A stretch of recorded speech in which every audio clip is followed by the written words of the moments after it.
날마다 쓰는 나의 신앙일기 TV 데일리 큐티 나무향기입니다. 오늘은 고린도전서 1장 18절에서 25절을 묵상하겠습니다. 십자가의 도가 멸망하는 자들에게는 미련한 것이요 구원을 받는 우리에게는 하나님의 능력이라. 기록된 바 내가 지혜 있는 자들의 지혜를 멸하고 총명한 자들의 총명을 폐하리라 하였으니 지혜 있는 자가 어디 있느냐, 선비가 어디 있느냐, 이 세대의 변론가가 어디 있느냐. 하나님께서 이 세상의 지혜를 미련하게 하신 것이 아니냐. 하나님의 지혜에 있어서는 이 세상이 자기 지혜로 하나님을 알지 못하므로 하나님께서 전도에 미련한 것으로 믿는 자들을 구원하시기를 기뻐하셨도다. 유대인은 표적을 구하고 헬라인은 지혜를 찾으나 우리는 십자가에 못 박힌 그리스도를 전하니 유대인에게는 거리끼는 것이요 이방인에게는 미련한 것이로되 오직 부르심을 받은 자들에게는 유대인이나 헬라인이나 그리스도는 하나님의 능력이요 하나님의 지혜니라. 하나님의 어리석음이 사람보다 지혜롭고 하나님의 약하심이 사람보다 강하니라. 오늘 본문에는 이 세상의 지혜와 하나님의 지혜를 구분해서 말해주고 있습니다. 이 세상의 지혜로는 하나님의 지혜를 알 수 없다는 것입니다.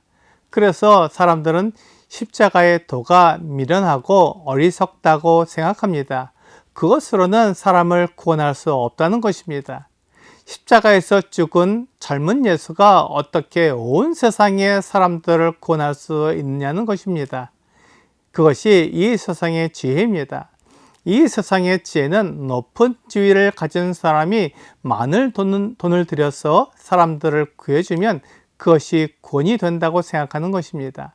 그들에게는 하나님께서 사람을 사랑하시고 사람들을 위해 그 아들을 보내시는 것은 도무지 생각할 수 없는 일이었습니다.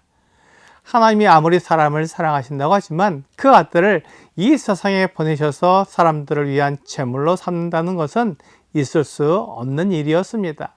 요한일서 4장 9절과 10절은 하나님의 사랑이 우리에게 이렇게 나타난 바 되었으니 하나님이 자기의 독생자를 세상에 보내심은 그로 말미암아 우리를 살리려 하심이라. 사랑은 여기 있으니 우리가 하나님을 사랑하는 것이 아니요 하나님이 우리를 사랑하사 우리 죄를 속하기 위하여 화목제물로 그 아들을 보내셨습니다 라고 말씀하고 있습니다. 하나님이 사람을 사랑하시며 그 사랑은 하나님이 자기의 독생자를 세상에 보내신 것으로 나타난다고 말씀하는 것입니다.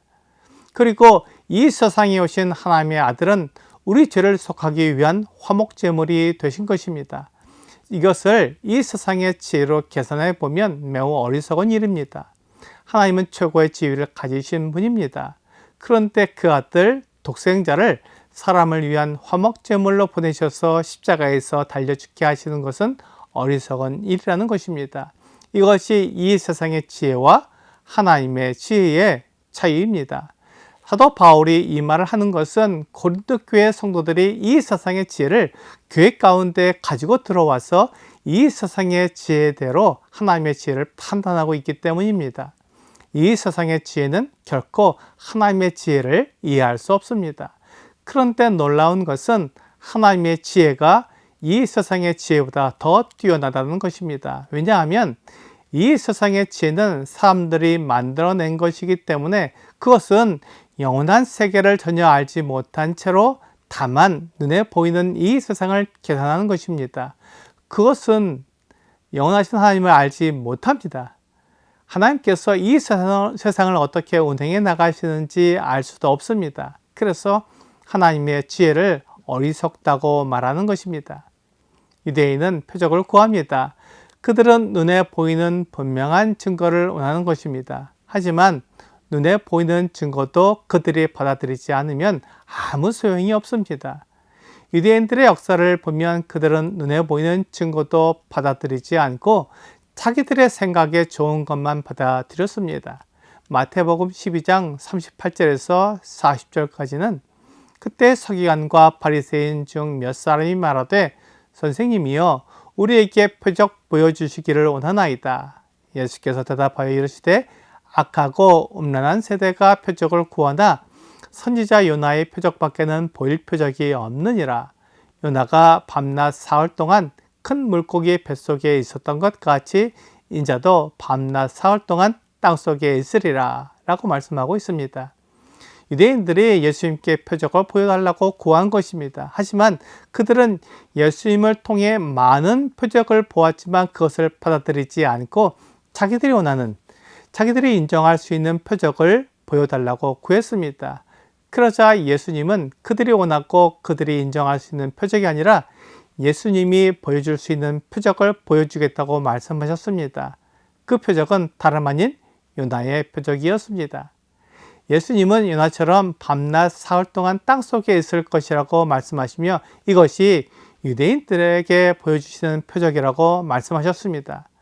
또한 헬라인은 지혜를 찾습니다. 하지만 그들이 찾는 지혜는 하나님을 아는 지혜가 아니라 이 세상에서 잘 사는 지혜입니다. 잘 먹고 잘 입고 다른 사람에게 인정받는 것을 그들은 원합니다. 그래서 그들은 여러 신을 섬기고 우상을 섬깁니다.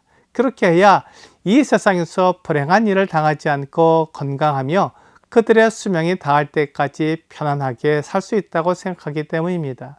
그런데 그리스도의 십자가는 그들이 생각한 그런 지혜가 아닙니다. 십자가를 진다고 생각하면 그것이 고통스럽고 어려운 일이라는 것을 알고 있습니다. 십자가는 극악한 죄인을 위한 사형틀입니다. 이 세상에서 고안해낼 수 있는 가장 괴로운 사형틀이 십자가입니다. 그렇기에 헬라인들에게 십자가는 지혜가 아닙니다. 하지만 하나님의 지혜는 그 고통을 통해 사람들을 구하는 구원의 길을 보여주는 참된 지혜입니다. 오늘의 적용 질문을 보겠습니다. 우리는 하나님의 지혜인 예수 그리스도를 전합니다. 오늘 예수님에 관해 전해줄 사람을 선택해 보세요. 사람들은 교회에 나오면 즐겁고 행복하고 모든 일이 다 잘 될 것으로 생각합니다. 그러나 그것은 이 세상의 지혜가 추구하는 것입니다. 하나님의 지혜는 이 세상이 아니라 영원한 나라를 위한 생명을 얻게 하는 지혜이기에 이 세상이 추구하는 지혜와는 다릅니다. 오늘 이 세상이 추구하는 지혜와 하나님이 주시는 지혜가 다르며 하나님이 주시는 지혜는 예수 그리스도를 통해 우리에게 영원한 생명을 주시는 지혜라는 것을 알고 예수 그리스도를 믿고 전하는 여러분과 제가 되기를 주 예수님의 이름으로 기도합니다.